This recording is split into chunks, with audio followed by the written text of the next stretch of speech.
Hello and welcome to the Clan Blue podcast. It's international break, so it's time for us to do something a little bit different to pass the time, basically, and pass your time tuning into this episode as well. This is part 3 of Aston Villa Confessions. If you've missed part 1 and part 2, you don't need to have seen those to watch this, but if you enjoy this, those two are more of the same. I'll put the links in the description to episodes 1 and 2. It's just me and John for this one. So, John, before we get into it, how are you, mate? You okay? Yeah, doing well, thank you, Dan. International break is always horribly boring, so we've still got to bring out the content, and the content isn't going to lack in quality, is it? It's just the change Of course not. From match previews and post-match reactions of Aston Villa victories. So I'm doing well, but I'm dreading the weekend, to be honest. I am working Saturday and Sunday, and I don't know what to do. That's interesting. Yeah. I've got Saturday and Sunday off. What would I do on my day off on a Saturday and Sunday? Which sounds crazy. Sounds like I have no life. I probably don't, apart from Villa and football. And that exposes it, so I actually don't mind working, really. It just gives me something to do. Oh, well, we're going to alleviate some of that boredom, or we're going to try to at least anyway, with Aston Villa Confessions. I'm going to dive straight in. We've got a random selection. I think there's 10, 12. It depends how many get included in the edit. First up, it's a football-related one. John, you'll be pleased to know. This person says, I don't think Buendia coming back is the solution to our low block problems. I feel like he's massively overhyped since he's not available, and people will probably be disappointed by their own fantasies when he's back. Don't get me wrong, I like him and he's a good player with moments of quality, but I'm not sure he's at the level we need now. I think it's borderline harsh, or it is harsh, that he's not the level and stuff and he's overhyped. I don't think that's quite true. No. But just away from Buendia as the individual, there is something, whether it's a football fan thing generally or just Aston Villa, there is always a little bit of like, so-and-so's not in the team, they must be the answer. Morgan Sanson not getting a pick, let's get him in, give him a go. Cameron Archer not getting any minutes, give him a go. Like, there's always a little bit of that, isn't there? There is. I don't think this quite fits into that category. No, it doesn't. What I would say would be, I mean, the first part of the question is, Buendia, everyone's expecting him to be something that he isn't, that sort of thing. I disagree, to be honest. I think we all know that Buendia is basically a squad player. I know we signed him for a lot of money, and I think we expected him to be, maybe make a bigger impact to what he did when he first joined. It's hard to say underwhelming. That might sound a bit harsh because Villa weren't very good up until November of 2022 when Unai Emery joined the football club. So, I'm not going to criticise Buendia too much because not many players were very good up until Buendia joined and Emery joined that period of time. So, I think when he comes back, he'll be a very useful part of the team. And what I would say as well, he was our best player in pre-season and he was looking really sharp. He was excellent over in the USA.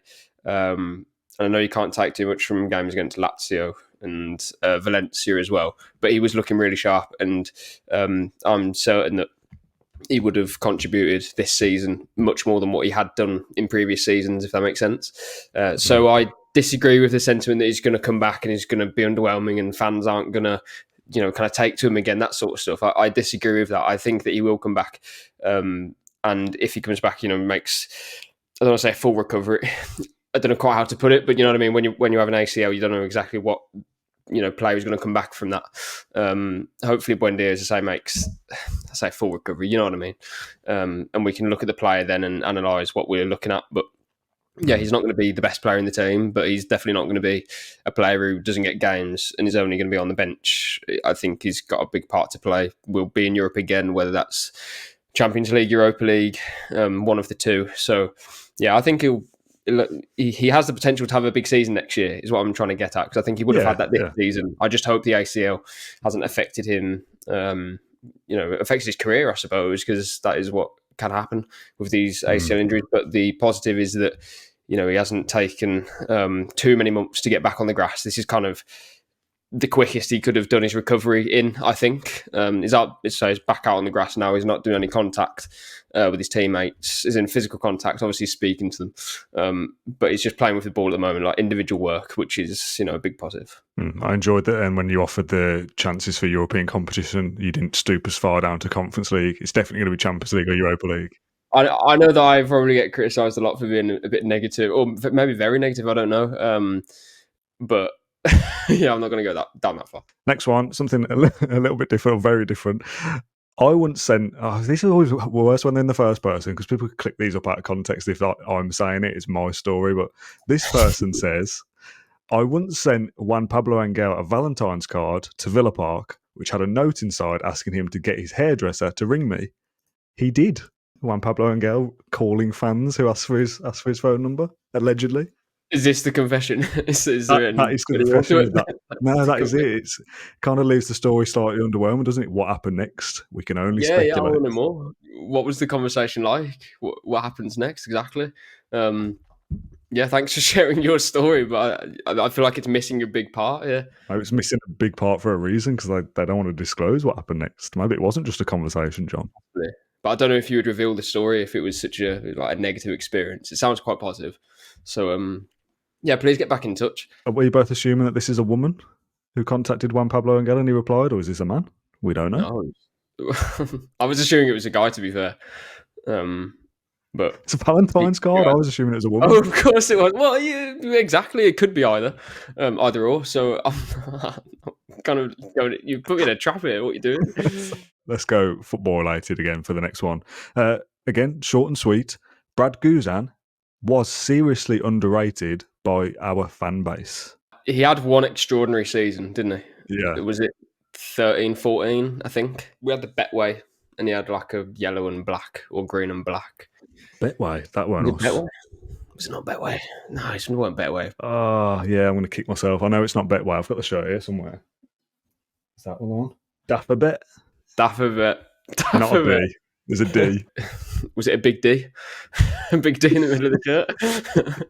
Don't think he was up to much. I mean, he passed it into his own net, didn't he? At the Etihad. So, modern football, would he be able to play as modern keepers do? I don't know. Probably not.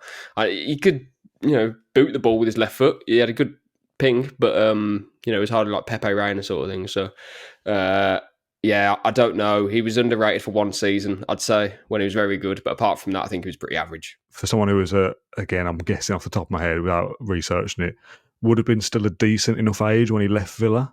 Didn't go on to play for another Premier League club or anything like that. You would assume a good keeper at his age would go on to. I think he's still playing in the MLS. I'm not too sure. He was for many years, and he's getting on now. But what's the one word that comes to mind when you think of Brad Guzan? Because to be fair, mine would probably be underrated. Mine would be a mistake. I just feel like he had a mistake in him, and just like he made me nervous. And really, I don't think he was that bad. In that season especially. But yeah, apart from that, I wasn't particularly amazing. Just average, I thought. Yeah, well, the ability that we're not doing this live allows me to correct myself. Brad Guzan is 39 now. He left Aston Villa in the summer of 2016. So what's that? 8 years ago, so he'd have been in his early 30s. So I'm right about like he was still at a decent age, especially for a goalkeeper.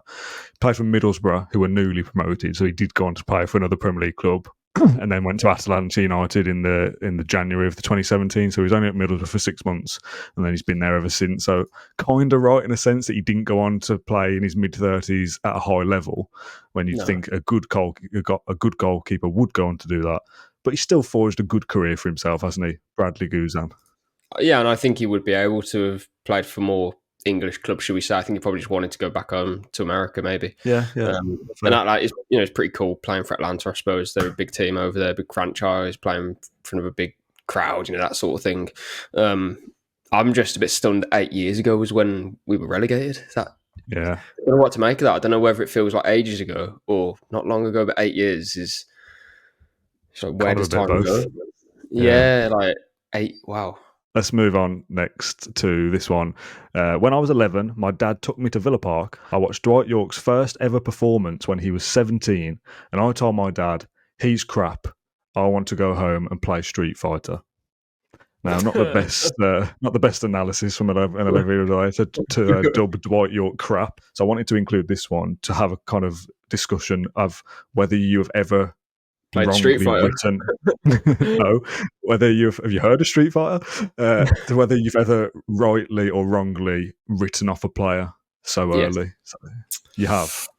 Oh no, I say yes. I understand the question, and I need time to think about this. There must have been. I'm not going to be one of those people who just say no. I've never written anyone off. Like I know ball, that sort of thing. There must have been, but I can't think of any conveniently. No.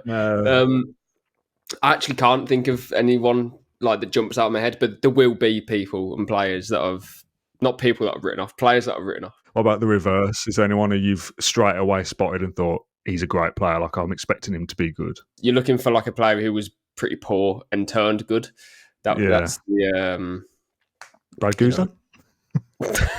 Yeah, one I can think of, and this isn't that I thought he was going to be good and no one else did.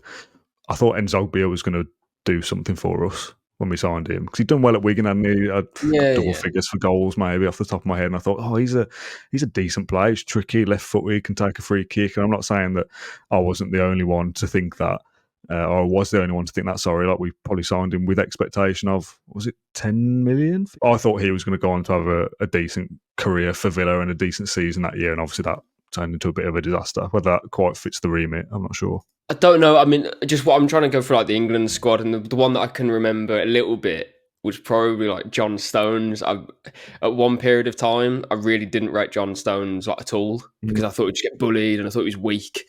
I thought he was like easy to get at. I remember when was it El Ghazi put him on the floor in the cup final and stuff like that, and I just thought, there's no coming back for John Stones.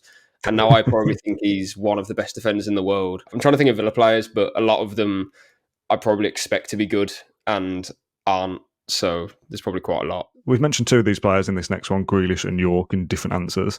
They say, I don't get it when fans hate on a player when they've left after they've put a good shift in, like Grealish or York. Why could we not just give them our best and move on? They owe us nothing, and we did good business off the back of them. It was mutually beneficial for all.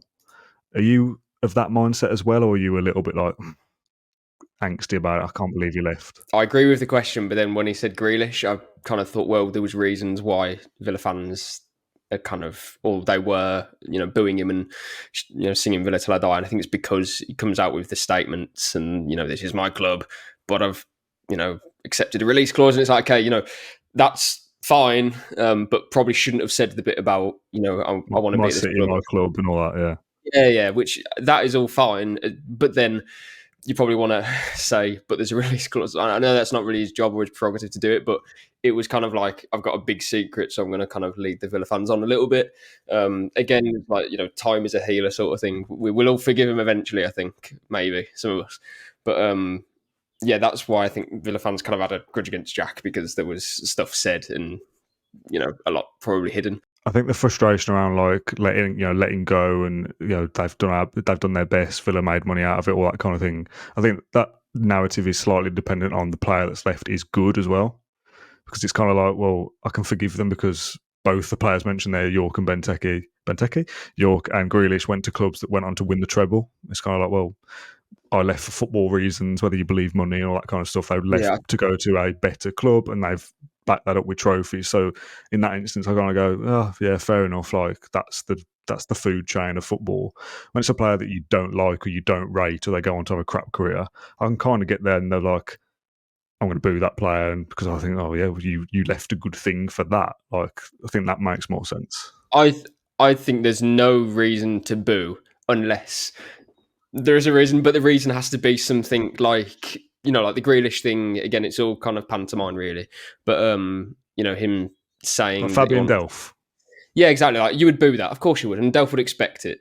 I think Grealish would have probably expected some boos as well, because again, he said what he said, and then he left. And it's like, if Grealish left Villa for £100 million without saying that, this is my club and I want to stay here and blah, blah, blah forever, that sort of thing. I know he didn't say the exact words, but he kind of alluded to it. And he didn't say he was going to stay for 1 year, did he? But he said everything that he said, kind of lapped it up and then left. If he didn't do that, I wouldn't boo him. I mean, I didn't boo him anyway, but I wouldn't thought he wouldn't get booed because there was no real reason. Hypothetical scenario, Jack Grealish signs his new deal in whatever year it was, 2022, I don't know, 2021, whatever. Yeah. And he comes out and says, sit down interview kind of thing, I've signed a contract, I will only be here for a year, there is a release clause. We expect somebody to match that clause next season, but I'm here, I'm focused, I want to get Villa into the Europa League, and I will give my all for 1 year. We can have a nice send-off at the end of the month, at the end of the year, but I will be going. That's why I've signed the contract. It will help Villa in the long run. If they were that transparent about it, what does that look like? I get what you're saying, but my point is that he doesn't need to say what he said. You just don't mention that this is your club and that you want. I need to bring up the quote so I don't misquote him, It's but something he like did my allude to, city, I'm my staying club, my here. home, wasn't it? Something like that. Yeah, and then to leave a year later, it was kind of like, oh, you probably didn't mean everything that you said there, because he basically inferred that this is everything that he wants and nothing would change it.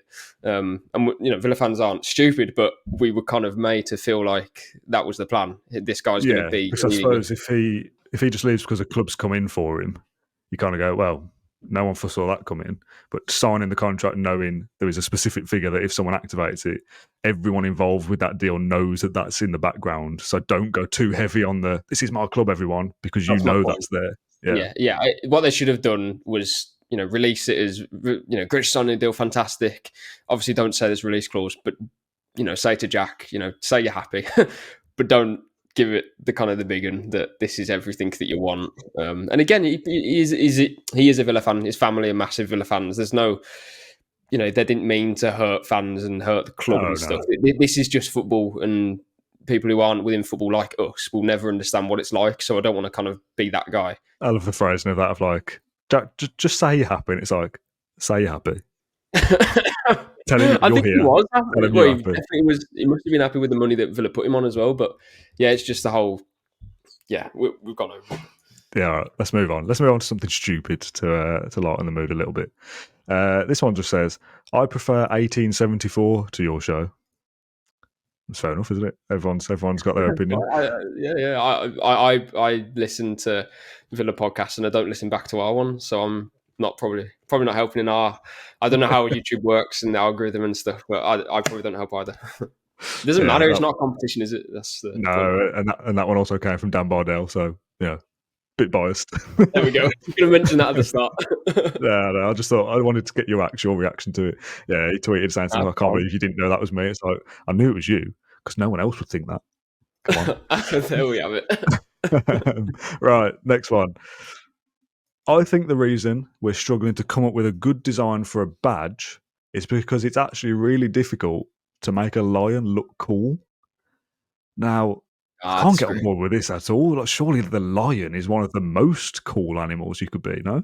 Yeah, I just like the lion that they had. It's the one that I asked you to produce for me, then, but it was trademarked, so you couldn't use it when we did our badges. Or if you could just type in Aston Villa lion, and it's like a black and white version. I think the club with loads of detail on it. Yeah, loads of detail, talons and all sorts. Like, it looks fierce and ferocious. I just want that as the badge. And you can put AVFC on it or a star on the top or whatever. But that's just universal then. This is Aston Villa Lion. And I disagree with the comment. It's just the notion that certain animals can look more cool than others. Like if I was putting a tier list together of the most cool animal, lion would certainly be up in the top. Yeah, you're not gonna have a canary, are you? No, but even if it's something like a penguin or a slug or something, you go, well, obviously, that's difficult to make that look cool. It's not a cool animal, is it? But what? A lion, a tiger, an eagle, like anything like that is like prestigious. It's royalty. Yeah. It's the eagle is the American president or whatever. Like there's stature related to these animals. So it's like a hippo or something. So, well, fair enough. But lion, come on, lions are cool, aren't they?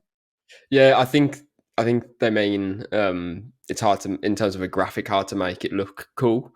But again, I disagree. I just think you can make a big fierce lion. For me, that would be like the centerpiece. That is it. I don't think you need shields and round badges and other stuff. Just have that because that's cool and it looks good. Do people use the word cool anymore, John? Me a lot in this podcast. Yeah. Okay. Fair enough. Let's stick with the silliness, because there's some serious football ones, but they're serious and no one likes that. It's international break. Come on, let's lighten up. This one says, I have to say, forget about self-pouring points. The club should invest in self-serving Balti pies or self-serve chips and curry sauce. No more playing fast and loose with what coverage of sauce to chip. Those who love a cover, have as much as you want. Those that want some wet and some dry, boom. Is this something you've ever thought about, John, when you're boom? Does anyone say boom anymore? No, probably not. Not like that, anyway. Is this something you've thought about when you're queuing up for your halftime nibbles? I wish this was a self-serving chips and curry sauce so I could lather sauce everywhere. in the press suite is self-serving. So, but I suppose that gives a good. Living the dream, John. Living the I know, dream. man, isn't it? But that gives me a good, I suppose, comparison because obviously I was a season ticket holder for many years, and I understand the pain. It's difficult. I mean, to be honest, this probably just comes down to catering provision at Villa Park in general. This was probably turning into a serious question now. Obviously, it needs to improve. The owners have put a lot of money, or are going to put more money into the Villa Park experience because they're not building the North Stand. So a lot of the money, or some of the money, is going to be put towards, as I say, the experience, what fans, what match day is like at Villa Park, and it does need to improve. And yeah, the question is correct. You know, you shouldn't be queuing up for so long for a bottle of water or a pie. Like it's not on. So yeah, hopefully that stuff comes to pass. I don't know how you would do the whole self-service food. I don't know how that would work. I think some people will probably get carried away. So yeah, you're bound to get people going like all curry sauce and just a few chips, and then it's all sorts of mess, isn't it? Then you'll get people doing like all the sauces or something, and it'll be problems for the toilets. Then wouldn't it? Like it's not worth thinking about. Yeah, all right, let's move on. Let's go with a football one. This is quite a serious thing as well, and I have to say, just reading it, I do disagree. I genuinely think Matty Cash should be sold in the summer. He's on a fairly decent wage, and long term, just is not good enough for where we want to be. So as I can split that into two parts. If he is here for the long term, that's long term, 2 more seasons. Is he good enough for Villa want to get into the top 4 or are in the top 4? And if he isn't, should he be sold this summer? Is that worth doing? Is it worth cashing in on Cash? Yeah, good pun. To be honest, I think the last week or two has probably proved why he is still, I say important. It's still, why he should still be part of the squad moving forward because he's had excellent performances against Ajax, West Ham, the games as well recently. I'll be the first to say I don't think he was, up to his level as such at the start of the season. I've been, pretty critical of him at times, but I'll give him his praise as well. In the last few weeks, I think he's been excellent. And no, I don't think he should be sold. I think what I would say is basically the same as what I said about Leon Bailey in the summer last summer. Which is, some players might not be playing at their best level, or they might be inconsistent, or fans might have a view about them, or they might not think that Emery rates them, etc., etc. And I don't think any of that is the case for Matty Cash, by the way, because he's still at the football club and he's playing games. He's also a different profile to Ezri Konsa. Emery sees it as, 2 different players, basically. So no, I wouldn't expect him to leave in the summer, or the Villa would want to cash in on him as well. And the point I was making about Bailey was, well, as I say, yes, some players might not be playing at the best level, but that doesn't mean you then sell them to bring someone in. It means that you might want to bring someone else in to, improve competition, which then improves Matty Cash. I don't see a valid reason why you'd sell him unless there was a big offer made. But that would be the case for any player. If any offer is made for any of our players, we would have to look at it and think, well, is this something that we want to do? I don't think we'd flat out refuse any offer for anybody. The next one is a long one, so I will not see your reaction, John, here until I come back off this page. I wanted us to lose every game under Alex McLeish. My hatred for Blues is so high that his signing spoiled my support of Aston Villa for a whole year. I kept my season ticket and only did about 8 away games, but I couldn't enjoy it as I knew deep down I really wanted us to lose, so they'd be quick to get rid of him. I simply could not support the man. It was a lot different to Steve Bruce, in my opinion, having just won Blues their first trophy in an age, knocking us out in the quarters. I couldn't even celebrate Wyman's last-minute winner against Fulham properly. I knew they'd credit McLeish with the substitution. My favourite moment of the season was Wigan away, when the whole away end let McLeish know that he had fully lost everyone's support. I knew that come the summer, there was no chance he would be there, and I could look forward again to following Villa with a full heart. Thoughts? I like the the Andy Vyman bit. If there was players that I didn't like, or a manager that I didn't like, or rate, or whatever it may be, you're still supporting your club at the end of the day, aren't you? It kind of goes into the realms of like, do you want your team to win if it meant that the manager got sacked if you were doing bad? There's often that kind of conversation. Even pre-match, like the night, I'm thinking of the night we lost to Fulham when Gerrard was sacked. I don't know whether pre-game I'd be thinking, I really hope we lose tonight because that might be the final nail in the coffin. because football is so unpredictable. It might not be. It might be another 6 weeks, and you think, well, we've lost that game for nothing now. I know they all build up to someone losing their job, but I think as it's happening, again, I don't know how the score's going. Whatever the scoreline, if we're losing at half time, let's say in that Fulham game, which I think we were, I'd be thinking, okay, I don't really mind if we go on to lose this because we're already losing because it could lead to that. But I don't think pre-game I could ever think, well, hope we lose today because that might be the end of the manager. That just doesn't feel right for some reason. It's fine that this person did it for an entire season. Everyone supports the club differently, but to me that just feels strange to actively want us to lose. The only club I want to lose all the time is Birmingham. And even then, I don't really care. Like, leaving them to do their own thing. I don't really care what they're doing. Yeah, I don't know if the chap was wanting us to lose games to get. I probably was, to be fair, if he hated them so much. But yeah, I think kind of answering the question in a different way would be like, let's just say, wanting us to lose to get a manager sacked. I've never kind of felt like the need for Villa to lose the game, but what I would say is that I've felt like a different emotion when we score or if we were to win, because it was the feeling of, where are we going? Like, what? Yeah, kind of what's the point in a horrible way? Won, but at what cost? It wasn't nice. Like when we beat Southampton 1-0 under Gerrard, I'll never forget that game because it just felt like, almost like what was the. Didn't feel like we won. It was like the worst win ever because we won 1-0, but it just felt like we know that this isn't working. It's not going to change in terms of what Gerrard was doing unless we start to lose games. But then you don't want to lose games, so it was really just difficult and horrible. And after every defeat and draw, like I remember when we drew to Forest, I just felt like, well, this has to change. It has to be over at some point. Like, although we haven't lost the game and we've drawn or whatever, we come back from behind to get a 1-1. It just didn't feel right, even though we probably should have won that game anyway. And I know I'm kind of going off to something different now, but yeah, it's I never want Villa to lose. Like, I will never want that because it's the club that comes first ultimately. Like, I want us to 23 points, but it would feel different, I think, because you know that it's like, well, what's that win got us in the long run of the season, shall I say? Which is what it felt like under Gerrard, really, for a period of time. So yeah, thank God we're not like anywhere near that anymore. It's it's like 3 points or death, basically, at this point. Just to pick up on something I said at the start of that last one, because I feel like somebody or multiple people may do in the YouTube comments, and I won't have a chance of a right to reply. Do you actively want Birmingham City to lose games every week? Or do you go into the weekend thinking, I hope they lose? No, I wouldn't know they were playing. Like, don't get me wrong, if the result came up on the Gillette soccer thing and they're at home to Millwall and Millwall score, I'll chuckle. But then if Blues come back and win, you do you, lads. That might get you up to 15th or something. I'm not bothered. I don't care. Would I want Blues to lose games? Yeah, because there are rivals. But no, I'm not refreshing my phone and stuff like they would be. It's a weird one, isn't it? Like, me and my dad often will text each other, like at the end, 5 o'clock on a Saturday, like, Blues lost again, haha, and it's like, that's it. Then I don't give it any more thought until they lose again on the Wednesday night or whatever.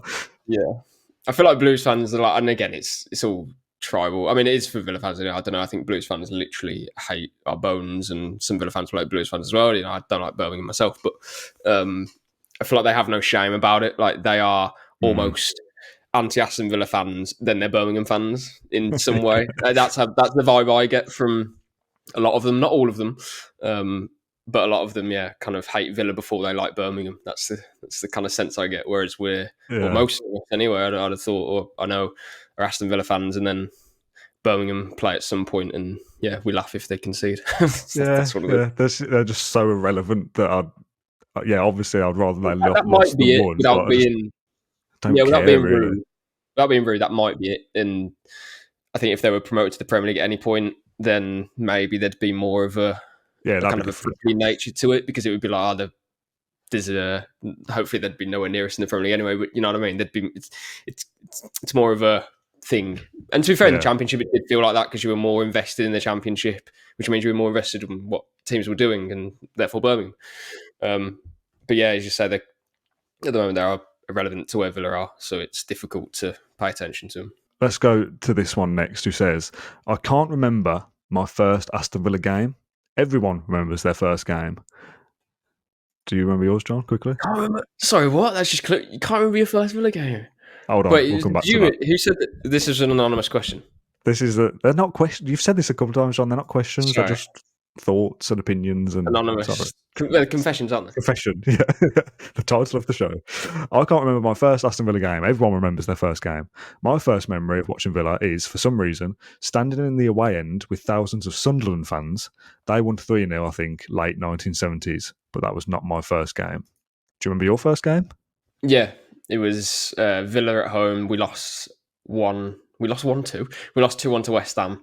I think it was on my birthday, or it was the day after. So like mid-January, 2006. Yeah, I don't remember much from it. I think West Ham scored a penalty, and the only thing that I properly remember is walking in the ground and like looking at it and like looking around and thinking like, wow, like I didn't know this existed, sort of thing. Like I know football was played on like grass, and people went to watch, but I didn't know it was like this like scale. That's not literally what I was thinking in my head, but that's what I'm imagining. As like a 6-year-old.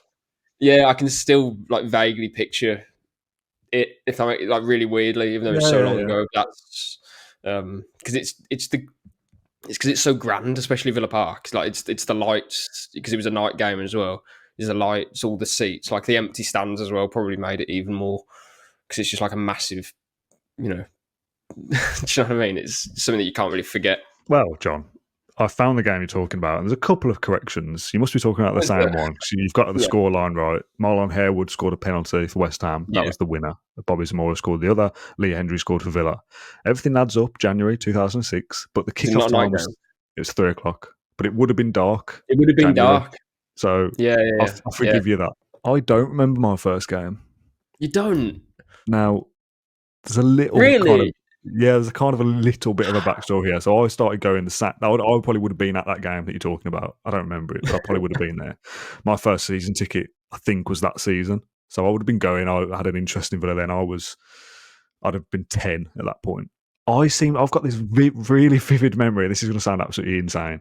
I've got this really vivid memory of my first game being at Villa Park, Lower Trinity. I don't think specifically where I am now, but a similar area. Because I kind of, in my mind's eye, I can picture like where I'm on the pitch looking out at, and it's low down, which is where I am now. It's a night game. It's League Cup or FA Cup, and it's lower league opposition. I can't remember the result, but I think we won. I've got this seems to be pretty detailed. You could probably find it on... This is the thing, John. I've got all that detail, and I can't find a single lower league opposition cup game around that time. It didn't happen. No. So I've either got lost in the detail somewhere that it wasn't a cup game and it was a crap Premier League team at the time, like I don't know, whoever, or it was a cup game, but it wasn't as bad as opposition as I thought they were.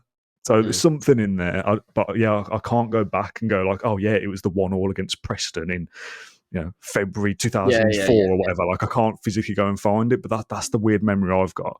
It's a shame I can't remember my first game as vividly. Like I've got this memory of being there, but I don't know specifically. Like you were like, oh yeah, West Ham, they scored a penalty. I don't have that, but my memory is crap anyway, as we've established on the podcast. Fair enough. My second game was against Watford, which is a home win. So that was my first win as a Villa fan. Again, I don't remember any of that, but I remember parts of it. Like, but was that the Ezri Konsa Mings goal? Taking them. No, it wasn't. Let's move on. If people can remember their first game, I'm sure they can. Let us know in the comments down below. This one probably resonates with you, John, possibly. I get a lot more nervous about games against smaller, in quotes, smaller teams, which we should win, than the big 6/European games. It depends who. If we're talking like City away or Arsenal away, I'm not as, because it feels like a bit like a free hit. But no, the rest of them, because they're your competition. I think previously, when probably is it the other way around though in years gone by, where you'd think, well, we're not going to do anything against Man United, but losing to Norwich at home because they're right down the bottom with us, that would be bad. It's the reverse of that now. Yeah, but no, now I'm more confident against the lower teams, should we say. I feel more nervous when Villa go ahead. I think when Villa concede, I feel like, kind of what'll be will be. This happens, I'm annoyed, whatever, but I can, we'll take score it. Two. But if we score, oh my God, like my heart rate's all over the place and I'm kicking every ball. Like, oh, it's horrible because you feel like everything's out of control.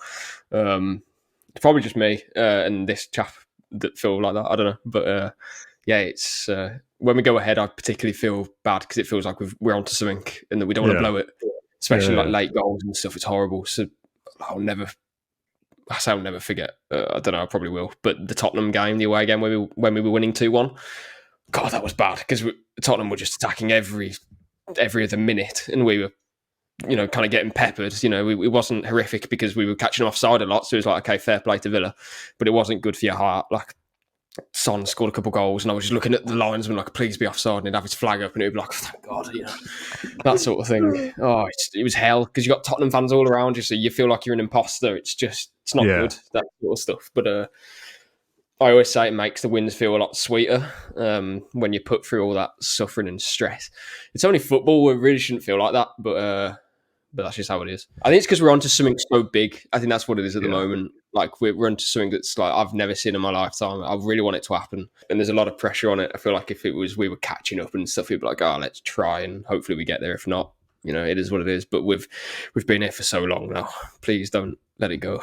Just speaking there of being an imposter, you mentioned like you feel that way because you're in amongst the home end generally. As the press box, you're in with the fans, obviously, to some degree at the away ground. This person says, I once sat... Oh, God. This is ridiculous. This has got to be a joke. This has got to be a wind-up. I once sat in the away end at Villa Park and had no idea I was going to be in there. I just presumed that I was going to be at the home end. I had my Villa colours on, but luckily I had a coat with me. It was Man United, who I hate the most. Not really a confession. It is a confession. Not really a confession, but I bet not many Villa fans have sat with the away fans at Villa Park. Now, I don't know when this was. I don't know if it's of years gone by where you had to phone up for your tickets and there was maybe some confusion. But surely you can't accidentally book in the away end as a home supporter in this day and age. Well, that and it would be sold out, wouldn't it? Surely, especially Man United, because they all come from surrounding boroughs and London, yeah. No, I don't know. If it was like Fulham, I'd get it because it would be like, okay, it probably goes down to... No, even then it would be like, you can't just general sale book a ticket, can you? Nah, this has got to be an olden thing, yeah. Yeah. When you're turning up and they're not singing the songs that you'd expect them to. Now, I don't want to cast aspersions onto this person that they don't have common sense, but I am about to do that. If that was me, would you not go to a steward and say, I think I'm in the wrong section, is there anywhere else I can be moved to? I'm clearly a Villa fan, look. That seat's empty, can I just sit in there? I don't think you would, because you'd probably just get kicked out because you don't have a ticket. Yeah, well, yeah, because if you said, I bought this one by mistake, they'd go, you're having a laugh. And I feel like and when you're there. Like you obviously don't want to, especially Man United, because I presume we've lost that match as well. Yeah, good chance. you wouldn't enjoy it sitting next to them, but then you also wouldn't enjoy it in the home end. So you're there, on the off chance that you win, could be a laugh. Final one then for this episode. There's loads more, so we can probably do it part 4 in the next few months. I like to have these little different podcasts every so often, and it's been an enjoyable chat so far. Final one, very simple. I only listen to this podcast for Matt Kendrick's nonsense. Please discuss. Well, Matt's not here for this one, so he cannot discuss. But that's fair. That's a fair opinion. That is something that we hear every so often, that Matt is somebody's favourite, or they like his jokes or his stupid analogies and that kind of thing.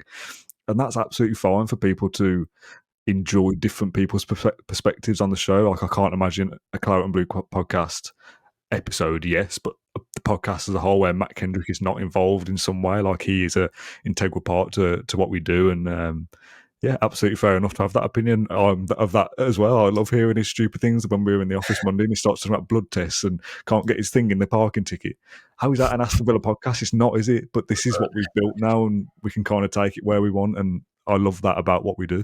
Yeah, it probably breaks up the serious stuff, all the shit that sorry, I shouldn't swear. The rubbish that I spout out, or trying to analyse football. It's good to have different perspectives and whatnot. And obviously we have different contributions from different... I won't name them all because I'll forget one, and that's always awkward. But they know who they are. And sorry, I nearly knocked my light over. It's turning into a mess, like Matt Kendrick. And good to have different contributions, different perspectives to say, and it makes it better when we had other fans come on and give their opinions and stuff. I think that all helps. It's different. The phone thing. Different perspectives, different voices and stuff. So yeah, it's all good.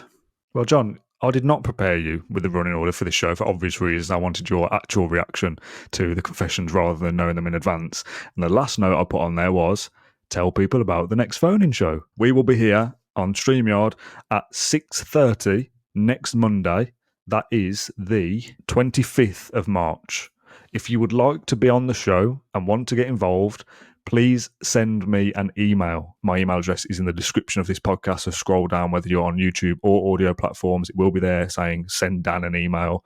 Say to me, I want to be on the show, I want to talk about this, I want to talk about that, and we will pencil you in for next Monday, 6:30 till 7:30, 7:45, something like that. We'll be around for an hour, so kind of join the call whenever suits you during that time period. What I will say, and this could go one of two ways, if you were on the first episode, no disrespect, this is not the way it's intended, don't come on again. Harsh. And that's not a you were crap. I thought they were great, Dan. No, so did I, John, so did I. Don't take this the wrong way. We just want variety. We had probably 20 people come to us last time and say, I'm interested, and we used about 6. So we don't want to use the same 5 again and then 3 or 4 more. We want to have a brand new 10, for example. Thousands of people, that sounds like a brag, thousands of people listen to this podcast. If we only ever speak to the same 5 or 6 people, it's not fair, is it? So if you want to be on the show and you weren't on it last time, please email me and we'll book you in. I'm going red because I'm just getting all embarrassed about this, as if I'm like slagging people off, but I'm not. I just want to balance and to offer fairness to different people. John, thank you for your time this evening recording this one. It's been great fun. Thank you for watching or listening. Get involved in the YouTube comments with your thoughts on people's confessions, and we'll see you again very soon. Cheers, everyone.